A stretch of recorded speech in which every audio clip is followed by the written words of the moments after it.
The Team Draw event bundle is back, but the Team Draw event has changed, and the number of tickets given in the bundle is now cut in half. So the old hack of buying the bundle, not using any of the tickets, and getting tons of gems is no longer worth doing. So in this video, I'm going to talk about whether or not this bundle is actually worth picking up, and even if you're not spending on bundles, should you spend your gems right over here in the Team Draw section? You can just buy tickets for gems.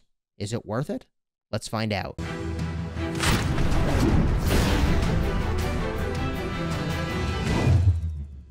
Hello, my friends, and welcome back. I'm Chisgule Gaming, and the Team Draw event fundamentally changed this time around, and I think the developers keyed in to the insane value that we as players found by just buying the bundle or getting Team Draw tickets free to play. I think there was a way to do that, and then not using them, and then getting 500 gems per ticket. It was actually insane.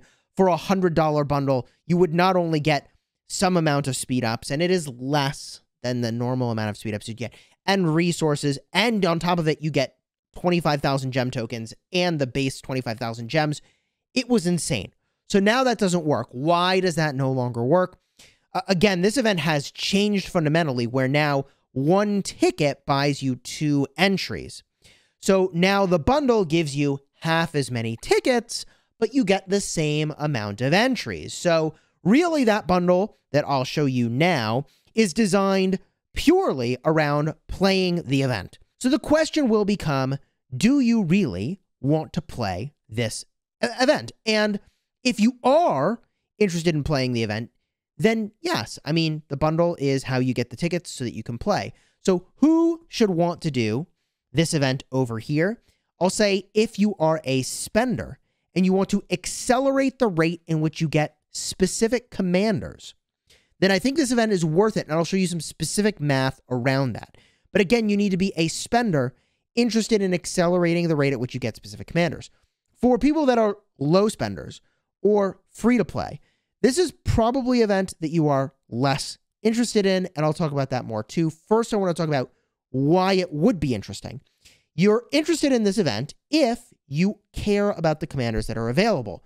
Now, for me, I have a lot of these commanders maxed, and you have to actually have the commander unlocked already to even get it from the Team Draw. But I will point out that this Type 2 category of commander is a Mightiest Governor commander, and you can't actually spend gems in a realistic way to go get Mightiest Governor commanders typically. I mean, I guess there are sovereign keys now, so maybe there are a few ways to work around this, but this is a way that you can accelerate your progress toward commanders that are either not in the Mightiest Governor right now and you want more of them, or not in the Wheel of Fortune right now and you want more of them. If you're working on a commander and you want more of it, and you're a spender, then like this feels like an obvious choice that like, yes, you would actually buy this bundle and you would do the progress. For me, the only options that I haven't maxed that I'm interested in would include Chandragupta, because no, I don't want Solomon. No, I don't want Moctezuma. I have all the other ones maxed in here. Note, there is no Wu Zetian anywhere. For whatever reason, Charlemagne is not anywhere to be found. Those commanders too OP for this particular event. And for me, the only 2 whale commanders I haven't maxed, if I were to do this event, would be CJ and also... Nope, the only one was actually, Charlemagne. So for me, I would have to do Ragnar. I mean, this is kind of a disaster. I don't want to do this. For me, this is not the way to go. And spending the kind of money it would take to get these commanders that I really don't need, it just doesn't make sense for me. But for most people, you could go in and you could actually get more of a commander you really wanted. Now, in addition to getting commander sculptures, there are other things that you may get, and keep in mind there will be some luck involved in this event. But there are also star sculptures, which like, okay. There is a moderate amount of speed ups in here. In fact, there's like a 35% chance with every draw you're going to get some amount of speed ups, and they are universal, which is not so bad. There's also experience tomes, which I rate at 0 gem value. Just go hit some guardians. Really, like, there's other ways to get experience. Only if you're in a very young kingdom would you be worried about those experience tomes. And then the material crates are actually pretty low value in this particular instance, because you're comparing getting a material crate, just 1 blue crate, to actually getting a meaningful amount of legendary commander sculptures, you can get 1, 5, or 10 of them for your chosen commanders, which is actually pretty good. So you may be wondering, what is the expected value of actually doing this thing? And I went, of course, and I did some math. I plugged in the VIP shop values and the probabilities for every single prize. And there's a link in the description if after this video you want to go and look at this more in depth and draw your own conclusions by looking more closely. With that said, if you did 50 tickets, you would get 100 draws. And in 100 draws, you pull down, in my estimation, about 112,000, 113,000 gems worth of value. Now, that said, some of these things might be worthless to you. Like I put the experience tomes at 0 value. I would also personally put the Starlight sculptures at 0 value for me. But for what it's worth, if you did 100 draws, you would expect to get 36.5 legendary commander sculptures. Now, if we look at the average amount of things you would get from a max purchase, and we focus in on the sculptures and the speed ups and the materials, this is where things get a little more interesting for trying to figure out if you're going to buy the bundle. You get 77 total tickets if you max purchase the better bundle. There are 2 bundles here. The better bundle is the one that shows up right in front with all the other purchases here.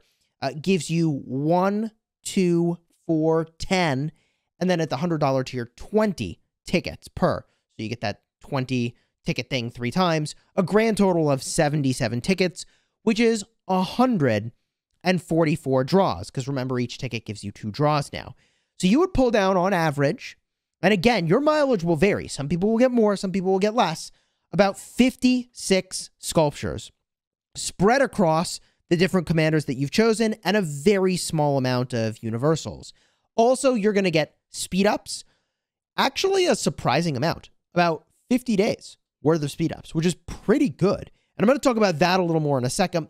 And also you pull down about 22 blue materials, which, I mean, okay, you know, you divide that by 4, you're looking at like 5.5 epics. The whole bundle only has 25 days worth of speed ups. But if you put that average number on top of it, now we're looking at 75 days worth of speed ups. Okay, you have my attention. Plus 56 legendary commander sculptures for those commanders you care about. It's actually pretty decent. I mean, as I was saying at I think the start of the video, if you want more of these commanders, it's pretty good. Now, compared to other holiday bundles where, you know, you could be getting universal legendary commander sculptures plus speed ups, or an event currency plus speed ups, I would say that this bundle is generally comparable, if not favorable, if and only if there are 3 commanders you actually are interested in from the selection portion of the event. Otherwise, it's not so exciting. And you may be wondering, bro, I am not buying this bundle. Could you talk about just paying the gems for the tickets outright? Is that worth it? If you were to go and just buy 10 tickets, that gives you 20 pulls in total, then you're looking at an average of about 7 sculptures plus some amount of speed ups. It's not bad. I think in general, I would only advise this if you're really hunting a Mightiest Governor commander, where normally you can't be spending gems to get more of their sculptures, because in that instance, it's pretty valuable to have a way to spend gems and get MGE commander sculptures. The only other way you can do that really now is with using the sovereign keys, and that's not nearly as reliable as picking from these 3 commanders, but there is a new event coming where you'll be able to pick some commanders for your sovereign keys, so there may be a better way to do that. So with all that said, though, buying the bundle, yes or no? I think that if you are spending and you want those commanders that you can select from, you want to accelerate your progress, it is a way to convert spend into sculptures. And I think there's a lot of value to that. You know, I was chatting with Cortex and Ruz and Pororo and Whoopi before this, and we were talking about the fact that bundles only give you so many speed ups to begin with. And in fairness, like, I feel like sculptures are a more impactful thing to be buying with money. There's just not really a great way to buy lots of sculptures with money. Not really. So often what people do instead is they buy bundles that give them lots of gems, and then they use the gems on events that give them sculptures. So this bundle gives you probably less speed ups up front, but more sculptures, which you might want more of anyways. I personally am obviously not spending on this account or really any of my accounts on this particular event, because on my main account, I have the commanders that I need. And on my restart account, like, I'm trying to not spend on that account, so I'm not going to buy this. And frankly, I'm just going to use the gems I have to spin wheels for the commanders I want. And I don't need this. The only major upside I see for a low spender or free-to-play player, if you wanted to spend gems on this event, would be specifically to hunt for the legendary commanders that are from the Mightiest Governor. That, I think, is a more compelling reason to spend gems on this event if that's what you're going to do. And I'm not sure that everyone should. I mean, you get only so many gems, and there's plenty of other ways to spend them. Equipment might be a better priority if you don't have legendary equipment currently to take advantage of the new iconic system. That is probably a better place to start anyways. And at some point, once you get, I mean, certainly to 5 open field marches that you're really happy with, then what matters the most is actually getting really good equipment. And in that regard, this event really doesn't help you very much at all. It's all about commanders. Now, if you're looking for more information about the iconic equipment system or equipment in general, I'll have a card up in the top that'll teach you just a little bit more about legendary equipment and how iconics play a factor in what you should prioritize. And if you enjoyed this video, throw a like on here and consider subscribing. It supports the channel and it's 100% free to you. And if you actually want to see me playing the team draw event, because you want to see what a few of those draws look like, I'll have a card up in the top. You can go check out the video that I did just the other day, where on stream I was doing some polls. Until next time, you have fun smashing the kingdom.